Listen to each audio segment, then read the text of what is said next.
जय श्री राम। आपण को ओडिशा प्लकर निरुपम को स्वागत करुछि।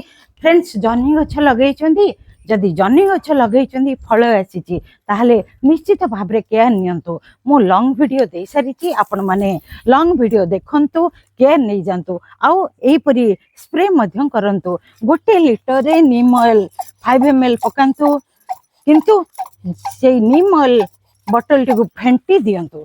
फेंटी नीम ऑयल 5 ml पकई डिश वाश किंबा हैंड वाश किंबा शैम्पू गोटे 3-4 टोपा पकई आपण एहीपरि भाव में स्प्रे करनियंतु। 15 दिन को थरे स्प्रे कले आपनकर पोकजोक रहिबेनी। जदि देखिले आपनकर पोकजोक नाही कि पिंपुड़ी नाही ताहले आपण मासुक थरे किंतु ग्यारंटी स्प्रे करिवे। देखिबे आपण केजी केजी अमल करिवे।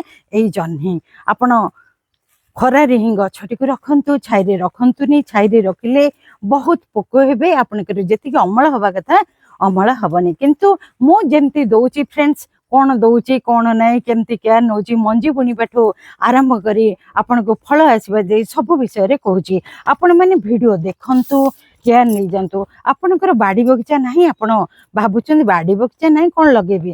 फ्रेंड्स, मोर भी नहीं ना, मोर भी छात उपरे ही गार्डन करिछि। छात उपरे ग्रो बैग गमला ए सब रे मु लगाउछि। आपण भी करी अमल करंतु, किनिबा आवश्यक नहीं। जदि वीडियोटी भल लागिछि लाइक करंतु, शेयर करंतु, नुआ होइतिले सब्सक्राइब करंतु। रहिली, जय श्री राम।